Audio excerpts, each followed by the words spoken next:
Le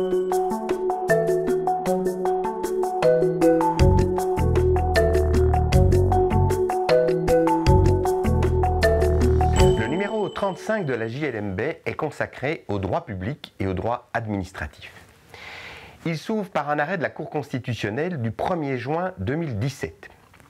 Il faut savoir que par des lois de 1922 puis de 1986, l'État fédéral a limité le pouvoir fiscal des pouvoirs locaux à l'égard des intercommunales. Est-ce que cette limitation se justifie toujours aujourd'hui, notamment à l'égard des intercommunales qui ont des activités commerciales en concurrence directe avec le secteur privé? Réponse négative donnée par la Cour de cassation par cet arrêt du 1er juin et annotée par Louis II. 3 arrêts ensuite en matière d'expropriation. Tout d'abord, un arrêt de la Cour d'appel de Liège du 21 juin 2016, annoté par Manon Moïse. Il porte sur la notion d'emprise provisoire. Les emprises provisoires sont donc ces parcelles ou ces morceaux de parcelles qui sont momentanément soustraites à la jouissance du propriétaire exproprié pendant que des travaux sont effectués sur les emprises définitives sur lesquelles les travaux vont eux-mêmes subsister.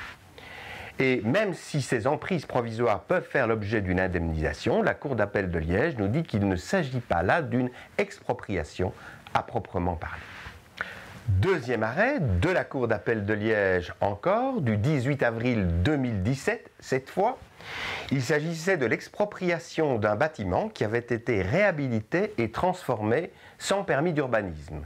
Est-ce que les indemnités devaient également couvrir ces transformations illicites ?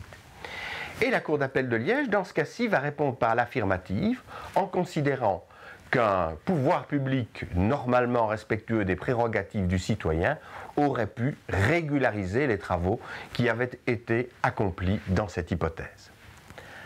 Un arrêt de la Cour de cassation, cette fois, du 4 mai 2017, va préciser que les moyens relatifs à l'irrégularité de l'expropriation peuvent être à nouveau proposés dans le cadre de l'action en révision, même s'ils ont été rejetés par le juge de paix dans le cadre de l'action initiale visant la régularité de cette expropriation.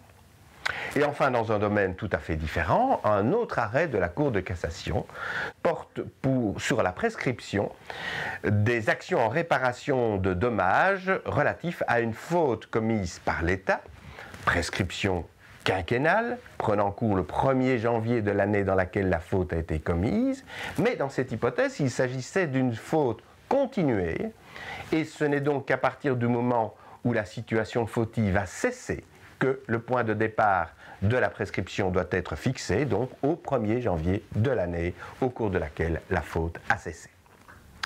C'est un numéro qui a été préparé par François Jongen.